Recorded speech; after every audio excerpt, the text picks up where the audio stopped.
Você já leu a Bíblia hoje? Que tal ler agora? Sim, vamos juntos! poucosminutos.com.br. Procure bons conselhos e você terá sucesso.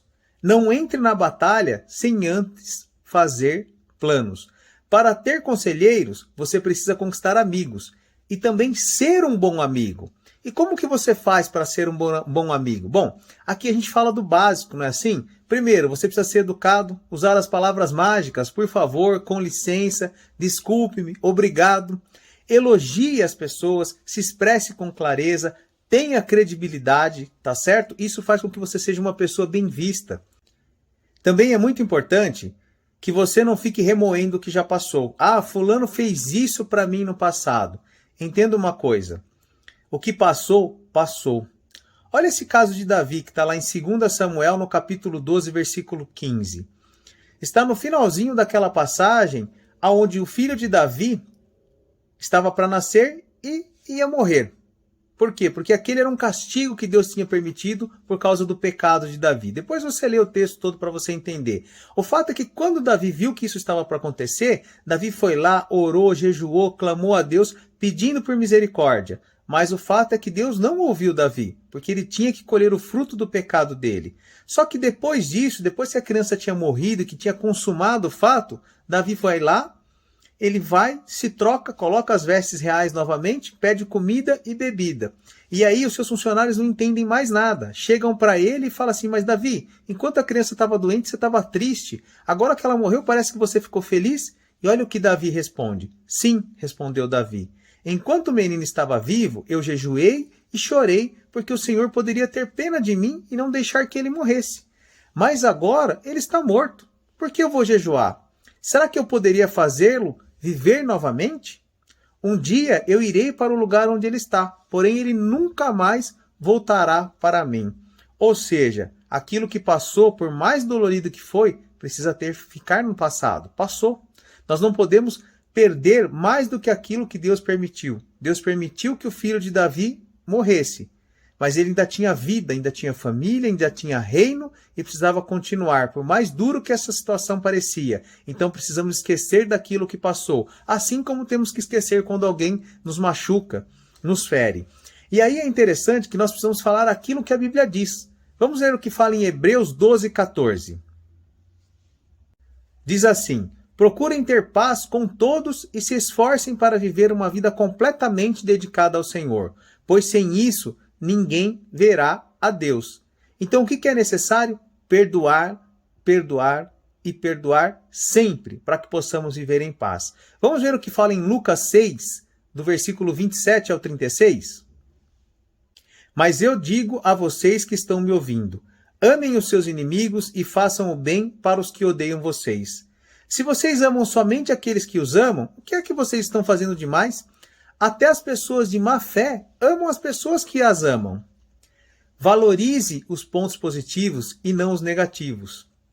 Diz assim no versículo 37. Não julguem os outros e Deus não julgará vocês. Não condenem os outros e Deus não condenará vocês. Perdoem os outros e Deus perdoará vocês. Deem aos outros e Deus dará a vocês. Ele será generoso e as bênçãos que ele lhes dará serão tantas que vocês não poderão segurá-las nas suas mãos. A mesma medida que vocês usarem para medir os outros, Deus usará para medir vocês. Se você ainda tiver alguma dificuldade de perdoar, assista o vídeo. Preciso perdoar sempre? E certamente você entenderá quão maravilhoso é o perdão e o tamanho da cura que ele traz para você e como ele ajuda você a se relacionar melhor com as pessoas. O quarto item diz o seguinte, olha: o nosso sucesso profissional depende da bênção de Deus. Olha o que fala no Salmo 127:1. Se o Senhor Deus não edificar a casa, não adianta nada trabalhar para construí-la. Se o Senhor não proteger a cidade, não adianta nada os guardas ficarem vigiando. Então nós precisamos fazer a nossa parte para que Deus faça também a parte dele. Agora eu tenho uma pergunta. Você acredita que quem produz mais merece ganhar mais? O que você acha? Bom, então eu quero propor um acordo com você.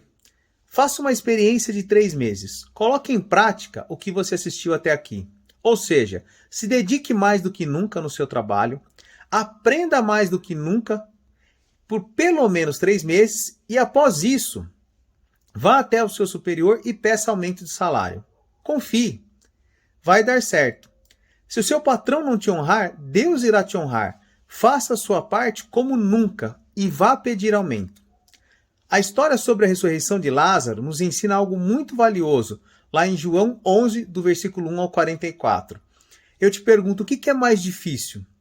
Tirar a pedra ou ressuscitar um morto, como Jesus fez? Entenda, Jesus ressuscitou a Lázaro, porém antes ele pediu que os homens fizessem a parte deles tirando a pedra. Assista ao vídeo Existe Algo que Deus Não Pode Fazer? E você entenderá mais sobre como Deus age nessas situações e como nós devemos agir também para ter a bênção de Deus. E no último item, para finalizar, eu quero falar sobre um tema muito polêmico: dízimos e ofertas. Lembra que falei no primeiro vídeo que diria exatamente como Deus me ensinou a mudar a minha vida financeira? Pois bem, eu não poderia deixar de falar desse tema essencial, porque desde a minha conversão eu nunca deixei de entregar os dízimos e ofertas sobre tudo aquilo que Deus confiou nas minhas mãos para que eu administre. E eu tenho certeza que isso fez com que eu sempre vivesse o melhor de Deus em minha vida. Eu vou fazer um vídeo com mais detalhes apenas sobre esse tema, porque ele é muito importante e essencial. Entenda que eu não estou falando para você dar o seu dízimo e oferta nessa ou naquela igreja, ou fazer um depósito na minha conta ou coisa do tipo. Apenas estou expondo para você o que a Bíblia realmente fala sobre dízimos e ofertas. Você precisa estar disposto a entregar com generosidade se quiser receber. Vamos ler o que fala em Provérbios 3:9.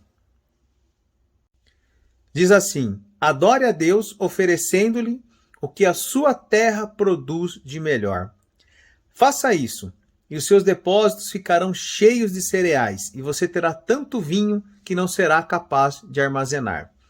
Mas esteja atento, aliás, muito atento a isso. Você não compra a Deus com seus dízimos e ofertas. Olha o que fala em 1 Samuel, no capítulo 15, versículo 22. O rei Saul se enche de soberba nessa passagem, certo? E ele pega e toma algumas atitudes que desobedecem claramente aquilo que Deus tinha dito para ele fazer. E aí, ele pega e fala assim para Samuel que ele estava agindo corretamente. Só que olha o que Samuel responde para ele. O que é que o Senhor Deus prefere? Obediência ou oferta de sacrifícios? É melhor obedecer a Deus do que lhe oferecer em sacrifício as melhores ovelhas. Então, treine o seu emocional diariamente se relacionando com Deus.